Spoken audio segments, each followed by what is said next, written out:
Hi hello welcome back to Sharavya YouTube channel. ಇವತ್ತಿನ content ಏನಂದರೆ ನೀವು ಆಲ್ರೆಡಿ ತಮ್ಮನೆಲ್ಲ ನೋಡಿರ್ತೀರಾ. ಇವತ್ತು ನನ್ನ ಡೈಲಿ ರೂಟೀನ್ ಹೇಗಿರುತ್ತೆ ಅಂತ ತೋರಿಸೋಣ ಅಂತ ಈ ವಿಡಿಯೋ ಮಾಡ್ತಾ ಇದ್ದೀನಿ. ಅಂದರೆ ಪಾಪು ಆದಮೇಲೆ ನನ್ನ ರೂಟೀನ್ ಹೇಗಿರುತ್ತೆ ಅಂತ ತುಂಬ ಚೇಂಜಸ್ ಆಗಿದೆ. ಸೊ ಅದನ್ನು ತೋರಿಸೋಣ ಅಂತ ಈ ವಿಡಿಯೋ ಮಾಡ್ತಾ ಇದ್ದೀನಿ. ಸೊ ನಾನು ಯಾವೆಲ್ಲ ಫುಡ್ ತೊಗೊತೀನಿ, ಹೇಗೆ ನನ್ನ ಪಾಪನ್ನ ನೋಡ್ಕೊತಿದ್ದೀನಿ, ಇದೇ ಫುಲ್ ವಿಡಿಯೋ ಇರುತ್ತೆ. ಫುಲ್ ಕಂಪ್ಲೀಟಾಗಿ ವಿಡಿಯೋ ನೋಡಿ, ಎಲ್ಲಿ ಸ್ಕಿಪ್ ಮಾಡಿಬಿಡಿ. ಹಾಂ, ಫಸ್ಟ್ ಮಾರ್ನಿಂಗ್ ಎದ್ದ ತಕ್ಷಣ ಒಂದು ರೂಟೀನ್ ಹೆಂಗಿರುತ್ತೆ ಅಂತಂದರೆ, ಫಸ್ಟ್ ನಾನು ಹಾಲಿರುತ್ತೆ, ಹಾಲಿಗೆ ಒಂದು ಗ್ಲಾಸ್ ಆಫ್ ಹಾಲಿಗೆ ನಾನು 1 ಸ್ಪೂನ್ ಗ್ಯಾಲಕ್ಟೋ ಪೌಡರ್ ಅಂತ ಡಾಕ್ಟರ್ ಸಜೆಸ್ಟ್ ಮಾಡಿದ್ದಾರೆ. ಅಂದರೆ ಏನಂತಂದರೆ ಹಾಲು ಇಂಪ್ರೂವ್ ಆಗೋಕ್ಕೆ ಅಂತ ಹೇಳಿದ್ದಾರೆ. ಸೊ ಮಿಲ್ಕ್ ಸಪ್ಲೈ ಜಾಸ್ತಿ ಆಗಲಿ ಅಂತ ನಾನು ಅದನ್ನು 1 ಸ್ಪೂನ್ ಹಾಕ್ಕೊಂಡು ಬೆಳಿಗ್ಗೆ ಎದ್ದಡಿಗೆ ಡೈಲಿ ಇದನ್ನು ಕುಡಿತೀನಿ.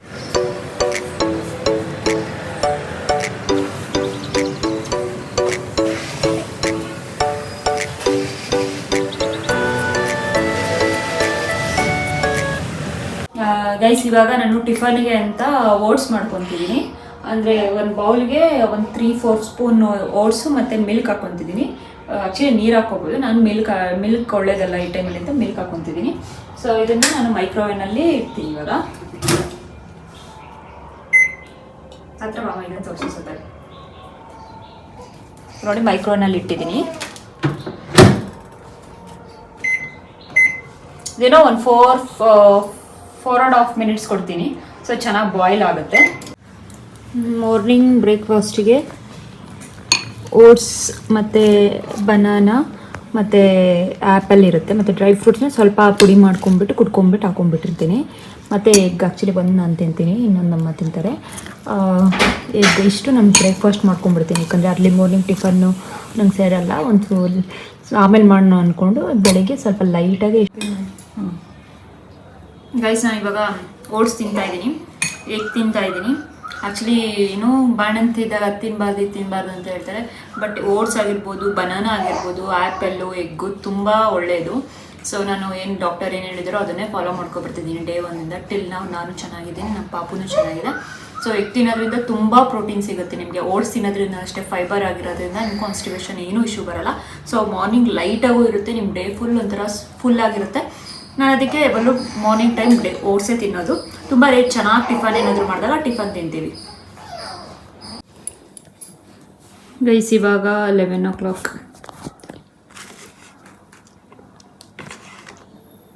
ಇವಾಗ ಟೈಮ್ 11 o'clock ಆಗಿದೆ. ಇವಾಗ ಮಿಡ್ ಮೀಲ್ಸ್ ಥರ ರೊಟ್ಟಿ ಮತ್ತು ಗೋರಿಕಾಯಿ ಪಲ್ಯ ಮಾಡಿದೆ ಅಮ್ಮ, ತಿಂತಾಯಿದ್ದೀನಿ ಇದನ್ನು. ಸೊ ಇವೇನಂದರೆ ಡೈಲಿ ಪಲ್ಯ ಮಾಡಿಸ್ಕೊಂಡು ಡೈಲಿ ಒಂದೊಂದು ಪಲ್ಯ ತಿನ್ನೋದ್ರಿಂದ ದೇಹಕ್ಕೆ ತುಂಬ ಚೆನ್ನಾಗಿರುತ್ತೆ. ಅಂದರೆ ನಾವೇನು ತಿಂತೀವಿ, ಬರೀ ರೈಸೇ ತಿಂತೀವಿ, ಅದರಿಂದ ಕಾರ್ಬೋಹೈಡ್ರೇಟ್ಸ್ ಬಿಟ್ಟರೆ ಏನೂ ಸಿಗೋಲ್ಲ ನಮ್ಮ ದೇಹಕ್ಕೆ. ಸೊ ಇವಾಗ ರೊಟ್ಟಿ ಮಾಡಿಸ್ಕೊಂಡಿದ್ದೀನಿ, ರಾಗಿ ರೊಟ್ಟಿ. ಅಂದರೆ ಡೈಲಿ ಇದೇ ಇರಲ್ಲ, ಒಂದೊಂದು ಡಿಫ್ರೆಂಟ್ ಚಪಾತಿ, ದೋಸೆ, ಅಕ್ಕಿ ರೊಟ್ಟಿ, ಜೋಳದ ರೊಟ್ಟಿ ಇದೆಲ್ಲ ಚೇಂಜ್ ಆಗ್ತಿರುತ್ತೆ. ಇದಕ್ಕೆ ಡಿಫ್ರೆಂಟ್ ಗೋರಿಕಾಯಿ ಪಲ್ಯ, ಅಲಿಕಾಯಿ ಪಲ್ಯ, ಕ್ಯಾರೆಟ್ ಪಲ್ಯ, ಬೀಟ್ರೋಟ್ ಪಲ್ಯ, ಬೀನ್ಸ್ ಪಲ್ಯ ಈ ಥರ ಡಿಫ್ರೆಂಟಾಗಿ ಮಾಡ್ಕೊಂಡು ಕೊಡುತ್ತೆ. ತುಂಬ ಚೆನ್ನಾಗಿರುತ್ತೆ ಆ್ಯಕ್ಚುಲಿ. ನೀವು ಒಂದ್ಸತಿ ಟ್ರೈ ಮಾಡಿ ನೋಡಿ. ನೀವು ಇದೇ ಇದ್ರೆ ಫಾಲೋ ಮಾಡ್ತೀರಾ. ಅಂದರೆ ನಾನು ಮುಂಚೆ 3 ಮೀಲ್ಸ್ ಇತ್ತು, ಇವಾಗ 5 ಮೀಲ್ಸಲ್ಲಿ ಕನ್ವರ್ಟ್ ಮಾಡ್ಕೊಂಡಿದ್ದೀನಿ. ಮತ್ತು ಮಧ್ಯದಲ್ಲಿ ಏನಾದರೂ ಒಂದು ತಿಂತಿರ್ತೀನಿ. ತುಂಬ ಚೆನ್ನಾಗಿ ಅನಿಸುತ್ತೆ, ಡೇ ಫುಲ್ ಆ್ಯಕ್ಟಿವ್ ಆಗಿರ್ಬೇಕು ಅನಿಸುತ್ತೆ. ಆ್ಯಕ್ಚುಲಿ ನಾನು ಏನೋ 12-12:30 ಇವಾಗ ಏನಾದರೂ ಸ್ನ್ಯಾಕ್ಸ್ ತಿನ್ನಬೇಕಲ್ವಾ. ಸ್ನ್ಯಾಕ್ಸ್ ತಿನ್ನಬೇಕು ಅಂದಾಗ ಮುಂಚೆ ನಾನೇ ಮಾಡಿಟ್ಕೊತಿದ್ದೆ ಡ್ರೈ ಫ್ರೂಟ್ಸ್ ಲಡ್ಡು. ಇವಾಗ ಟೈಮ್ ಇಲ್ಲ ಅದಕ್ಕೆಲ್ಲ. ಸೊ ಡ್ರೈ ಫ್ರೂಟ್ಸ್ ಇದೆ, ಬಟ್ ಸ್ಟಿಲ್ ಲಡ್ಡು ಮಾಡೋಕ್ಕಾಗಲ್ಲ. ಡ್ರೈ ಫ್ರೂಟ್ಸ್ ಹಂಗೆ ಪ್ರೆಗ್ನೆನ್ಸಿ ಇದ್ದಾಗ ತಿಂತಿದ್ದೆ, ಇವಾಗ ಯಾಕೋ ತಿನ್ನೋಕ್ಕೆ ಸೇರ್ತಿಲ್ಲ. ಸೊ ನಾನು ಇನ್ಸ್ಟಾಗ್ರಾಮ್ ಪೇಜಿಂದ ಇದು ಡ್ರೈ ಫ್ರೂಟ್ಸ್ ಲಡ್ಡು ತರಿಸ್ಕೊಂಡಿದ್ದೀನಿ. ಅಂದರೆ ಡ್ರೈ ಫ್ರೂಟ್ಸ್ ಒಂದೇ ಇಲ್ಲ, ಇದರಲ್ಲಿ ಏನೋ ಡಿಫ್ರೆಂಟ್ ಎಲ್ಲ ನ್ಯೂಟ್ರಿಷನಲ್ ಎಲ್ಲ ಆ್ಯಡ್ ಮಾಡಿದ್ದಾರೆ. ಅಂದರೆ ಮಕ್ಕಾನ ಎಲ್ಲನೂ ಆ್ಯಡ್ ಮಾಡಿ ಚೆನ್ನಾಗಿ ಮಾಡಿದ್ದಾರೆ. ತುಂಬ ಚೆನ್ನಾಗಿದೆ ಆ್ಯಕ್ಚುಲಿ ಲಡ್ಡೂಸ್ ಅಂತಲೂ ನೋಡ್ತಿರ್ಬೋದು. ಲಡ್ಡೂಸ್ ತುಂಬ ಚೆನ್ನಾಗಿದೆ. ನಾನು ಇದನ್ನೇ ನನ್ನ ರೂಟೀನಲ್ಲಿ ಆ್ಯಡ್ ಮಾಡ್ಕೊಂಡಿದ್ದೀನಿ, ಫುಡ್ ರೂಟೀನಲ್ಲಿ. ಇದನ್ನು ಟು ಬಿ ಫ್ರ್ಯಾಂಕ್ ತಿಂದಾಗಿಂದ ಮಿಲ್ಕ್ ಪ್ರೊಡಕ್ಷನ್ ತುಂಬ ಜಾಸ್ತಿ ಆಗಿದೆ. ಸೊ ಇದು ನನಗೆ ಕಂಟಿನ್ಯೂ ಮಾಡೋದು. ಇದು ಒಂದೇ ಅಲ್ಲ, ತುಂಬ ಬೇರೆ ವೆರೈಟಿ ಆಫ್ ಲಡ್ಡೂಸ್ ಮತ್ತು ಪೌಡರ್ಸ್ ಇದೆ, ಅವೈಲೇಬಲ್ ಇದೆ. ನಾನು ಸದ್ಯಕ್ಕೆ 1-2-3 ಥರ ತರಿಸ್ಕೊಂಡಿದ್ದೀನಿ. ಡೈಲಿ ಒಂದೊಂದು ಥರ ಆ್ಯಡ್ ಮಾಡ್ಕೊಂಡು ತಿಂತಿದ್ದೀನಿ.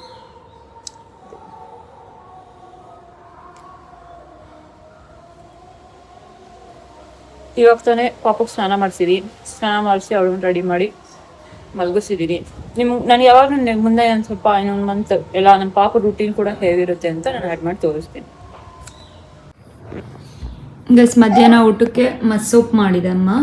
ಮಸ್ಸೊಪ್ಪು ಮತ್ತು 3 ಗಾರ್ಲಿಕ್, ಅಂದರೆ ಇದನ್ನು ನಾನು ತುಪ್ಪದಲ್ಲಿ ರೋಸ್ಟ್ ಮಾಡ್ಕೊಂಡಿದ್ದೀನಿ. ಯಾಕಂದರೆ ಮಿಲ್ಕ್ ಇನ್ಕ್ರೀಸ್ ಮಾಡೋಕ್ಕೆ ಇದು ಕೂಡ ಹೆಲ್ಪ್ ಆಗುತ್ತಂತೆ ಗಾರ್ಲಿಕ್, ಡಾಕ್ಟರ್ ಹೇಳಿದ್ರು. ಸೊ ಅದನ್ನು ಆ್ಯಡ್ ಮಾಡ್ಕೊಂಡಿದ್ದೀನಿ. ಮತ್ತು ಸ್ವಲ್ಪ ಪಿಕಲ್ ಹಾಕೊಂಡಿದ್ದೀನಿ. ಮತ್ತು ಕರ್ಡ್ ಗೈಸ್ ನಾನು ಮಧ್ಯಾಹ್ನದ ಊಟಕ್ಕೆ ಅನ್ನ ಮತ್ತೆ ಮಸ್ಸೊಪ್ಪು ಮಾಡಿದೆ. ಆಕ್ಚುಲಿ ಸೊಪ್ಪು ಅಂದ್ರೆ ಡೈಲಿ ಒಂದೊಂದು ಥರ ಸೊಪ್ಪು, ಇವತ್ತು ಮಸ್ಸೊಪ್ಪಿದ್ರೆ ನಾಳೆ ಸೊಪ್ಪಿನ ಸಾರು, ಆ ಥರ ಸೊಪ್ಪು ಒಟ್ಟು ಡೈಲಿ ಒಂದು ಇದ್ದೇ ಇರುತ್ತೆ. ಸಾರು ಮಾಡಲಿಲ್ಲ ಅಂದ್ರೂ ಪಲ್ಯನಾದ್ರೂ ಮಾಡಿಸ್ಕೊಂಡು ತಿಂತೀನಿ. ಅದ್ರ ಜೊತೆ ಗೋರಿಕಾಯಿ ಪಲ್ಯ, ಅಂದ್ರೆ ಮಾರ್ನಿಂಗ್ ಮಿಕ್ಕಿತ್ತಲ್ಲ ಸೊ ಪಲ್ಯ, ಯಾವ್ದಾದ್ರು ಒಂದು ಪಲ್ಯ ಇಲ್ಲಾಂದ್ರೆ ವೆಜಿಟೇಬಲ್ಸ್ ಏನಾದ್ರು ಮಾಡ್ಕೊತಿದ್ದೆ ಸೆಲೆಕ್ಟ್ ತರ. ಗೋರಿಕಾಯಿ ಪಲ್ಯ ಇದ್ದಿದ್ದಕ್ಕೆ ಇವತ್ತು ಅದನ್ನೇ ಮಾಡ್ತೀನಿ. ಪಿಕ್ಕಲ್ ಮತ್ತೆ ಕರ್ಡ್ ಗಟ್ಟಿ ಹೆಲ್ತಿಗೆ ಒಳ್ಳೇದಂತ ಕರ್ಡ್ ಸ್ವಲ್ಪ ಹಾಕೊಂಡಿದ್ದೀನಿ. ಮತ್ತೆ ಇದು ಗಾರ್ಲಿಕ್ ಆಯ್ತಾ, ಏನಕ್ಕೆ ರೋಸ್ಟ್ ಇದು ನೋಡಿ ಬ್ಲ್ಯಾಕ್ ಆಗ್ಬಿಟ್ಟಿಲ್ಲ, ನಾನು ತುಪ್ಪದಲ್ಲಿ ಕರ್ದು ಬಿಟ್ಟು 3 ಗಾರ್ಲಿಕ್ ತಿಂತಾ ಇದ್ದೀನಿ. ಏನಕ್ಕೆ ಅಂದರೆ ಇದು ಮಿಲ್ಕ್ ಪ್ರೊಡಕ್ಷನ್ಗೆ ಒಳ್ಳೇದಾಗಿದೆ. ಸೊ ಅದನ್ನು ಕೂಡ ಇವಾಗ ಜಸ್ಟ್ ರೀಸೆಂಟ್ ಡೇಸಲ್ಲಿ ಸ್ಟಾರ್ಟ್ ಮಾಡ್ಕೊಂಡಿದ್ದೀನಿ.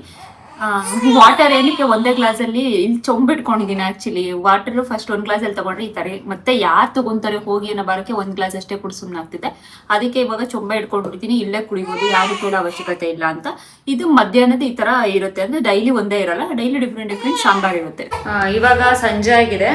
ಸಂಜೆ ಬಂದ್ಬಿಟ್ಟು ಒಂದು ಫ್ರೂಟ್, ಆರೆಂಜ್ ಫ್ರೂಟ್ ತಿಂತಿದ್ದೀನಿ. ಆ್ಯಕ್ಚುಲಿ ನಮಗೆ ಯಾವ ಫ್ರೂಟ್ಸ್ ತಿನ್ನಬೇಕು ಬಾಣ್ತಿದ್ದಾಗ ಅಂತ ಗೊತ್ತಿರಲಿಲ್ಲ. ಡಾಕ್ಟರ್ನ ಕೇಳಿದಾಗ ಆರೆಂಜು, ಪಪ್ಪಾಯ, ಬನಾನಾ ಇದೆಲ್ಲ ತಿಂದರೆ ತುಂಬ ಒಳ್ಳೇದಂತ ಹೇಳಿದರು. ದಿನಕ್ಕೆ ಅಟ್ಲೀಸ್ಟ್ ಒಂದು 2 ರಿಂದ 3 ಫ್ರೂಟ್ಸ್ ತಿನ್ಬೇಕಂತ ಹೇಳಿದರು. ಇವಾಗ ಟೈಮು 8 o'clock ಆಗಿದೆ. ಇವಾಗ ಡಿನ್ನರ್ ಮಾಡ್ತಾ ಇದ್ದೀನಿ. ಡಿನ್ನರ್ಗೆ ನೋಡಿ ನುಗ್ಗೆ ಸೊಪ್ಪು, ಮುದ್ದೆ ಮತ್ತು ಸಾರಿದೆ. ಅಂದರೆ ನಾನು ಹೇಳಿದ್ನಲ್ಲ ಮಧ್ಯಾಹ್ನ ಏನಾದರೂ ಒಂದು ಸೊಪ್ಪು ಇದ್ದೇ ಇರುತ್ತೆ ಡೈಲಿ ಅಂತ. ಮಸ್ಸೊಪ್ಪಿತ್ತು, ಬಟ್ ಸ್ಟಿಲ್ ಸೊಪ್ಪು ತಿನ್ನೋಂಗೆ ಆಗಲ್ವಲ್ಲ ಮಸ್ಸೊಪ್ಪಲ್ಲಿ ತಿಂದರೆ ಅಂತ ಹೇಳ್ಬಿಟ್ಟು ಇವತ್ತು ನುಗ್ಗೆ ಸೊಪ್ಪಿನ ಸಾರು ಮಾಡಿಸಿದ್ದೀವಿ. ಇದಕ್ಕೆ ಜೊತೆ ಸ್ವಲ್ಪ ಅನ್ನ ಮತ್ತು ಕರ್ಡಲ್ಲಿ ಊಟ ಮಾಡ್ತೀನಿ. ಇಷ್ಟು ನೈಟ್ ಡಿನ್ನರ್ ಆಗುತ್ತೆ. ಇದಾದಮೇಲೆ ಒಂದು ಐರನ್ ಟ್ಯಾಬ್ಲೆಟ್ಸ್ ಇದೆ, ಅದನ್ನು ನುಂಗ್ಬಿಟ್ಟು, ಅಂದರೆ ಡಾಕ್ಟರ್ ಒಂದು 3 months ಐರನ್ ಮತ್ತು 6 months ಕ್ಯಾಲ್ಶಿಯಮ್ ಟ್ಯಾಬ್ಲೆಟ್ಸ್ ಕಂಟಿನ್ಯೂ ಮಾಡಬೇಕಂತ ಹೇಳಿದ್ದಾರೆ. ಸೊ ಅದನ್ನು ನುಂಗ್ಬಿಟ್ಟು ಮತ್ತೆ ಒಂದು ಗ್ಲಾಸ್ ಬೆಳಗ್ಗೆ ಹಾಲು ಕುಡಿದ್ನಲ್ಲ, ಮತ್ತೆ ಒಂದು ಗ್ಲಾಸ್ ಹಾಲು ಕುಡಿದು ಮಲ್ಕೊಂಡ್ಬಿಡ್ತೀನಿ. ಇಷ್ಟು ನನ್ನ ಫುಡ್ ರಿಟರ್ನ್ ಆಗಿರುತ್ತೆ. ಸೊ ನೋಡಿದ್ರಲ್ಲ ಇವತ್ತಿನ ಡೇ ಫುಲ್ ನನ್ನ ಫುಡ್ ರುಟೀನ್ ಹೇಗಿರುತ್ತೆ ಅಂತ ಹೇಳ್ಬಿಟ್ಟು. So thanks for watching our video. ಯಾರೆಲ್ಲ ಹೊಸದಾಗಿ ವಿಡಿಯೋ ನೋಡ್ತಿದ್ದೀರಾ ಪ್ಲೀಸ್ ನಮ್ಮ ಚಾನಲ್ನ ಸಬ್ಸ್ಕ್ರೈಬ್ ಮಾಡಿ, ಸಪೋರ್ಟ್ ಮಾಡಿ, ಮತ್ತು ವಿಡಿಯೋನ ಫುಲ್ ನೋಡಿ. ನಿಮಗೇನಾದರೂ ಮಾಹಿತಿ ಇಷ್ಟ ಆಗಿದ್ರೆ ಮತ್ತೆ ಕಮೆಂಟ್ ಮಾಡಿ, ಸೊ ದಟ್ ನಾವು ನೆಕ್ಸ್ಟ್ ವಿಡಿಯೋಸ್ ಮಾಡ್ತೀವಿ. ಮತ್ತು ನಿಮಗೆ ಇವಾಗ ನಾನು ಜಸ್ಟ್ ಇವತ್ತಿಂದ ಒಂದಿನಕ್ಕೆ ಮಾತ್ರ ತೋರಿಸಿದ್ದೀನಿ. ನಮಗೆ ಯಾವ ಥರ ನಾವು ಫುಡ್ ರುಟೀನ್ ಕಂಪ್ಲೀಟ್ ನಂದಿರುತ್ತೆ, ಒಂದು ವೀಕ್ಲಿ ಚಾರ್ಟ್ ಆಗಿರ್ಬೋದು, ಆ ಥರ ಕೊಡ್ತೀರಾ ಅಂತ ಹೇಳಿದರೆ ಬೇಕು ಅಂದರೆ ಕಮೆಂಟ್ ಮಾಡಿ. ಸೊ ದಟ್ ನಾನು ಅದ್ರ ಬಗ್ಗೆನೂ ಕೂಡ ಬಾಣಂತಿ ಯಾವ ಥರ ಫುಡ್ ತಿನ್ನಬೇಕು ಅಂತಲೂ ಮಾಡ್ತೀನಿ. ನಾನಂತೂ ಯಾವುದೇ ಆಗಿನ ಕಾಲದಿಂದ ರೂಢಿ ಮಾಡ್ಕೊಂಡು ಫುಡ್ ಮಾಡ್ತೀನಿ. ರುಟೀನಲ್ಲಿ ನಾನು ಇದು ಮಾಡ್ಕೊಂಡಿಲ್ಲ. ನಾನು ಡಾಕ್ಟರ್ ಏನು ಹೇಳಿದ್ರು ಅಷ್ಟನ್ನು ಮಾತ್ರ ತಿಂತಿದ್ದೀನಿ. ಅದೇ ಥರ ಏನು ನಮ್ಮ ಬಾಡಿಗೆ ಒಳ್ಳೇದು ಅದನ್ನು ಮಾತ್ರ ತಿಂತಿದ್ದೀನಿ. ನಿಮಗೂ ಕೂಡ ಆ ಥರ ವೀಡಿಯೋಸ್ ಬೇಕು ಅಂದರೆ ಚಾನಲ್ನ ಸಬ್ಸ್ಕ್ರೈಬ್ ಮಾಡಿ, ಕಮೆಂಟ್ ಮಾಡಿ, ಸೊ ದಟ್ ನಾನು ವಿಡಿಯೋ ಮಾಡ್ಕೊಡ್ತೀನಿ. ಸೊ ನೆಕ್ಸ್ಟ್ ವಿಡಿಯೋದಲ್ಲಿ ಸಿಗೋಣ. ಅಂಟಿಲ್ ದೆನ್ ಬಾಯ್ ಬಾಯ್, ಟೇಕ್ ಕೇರ್.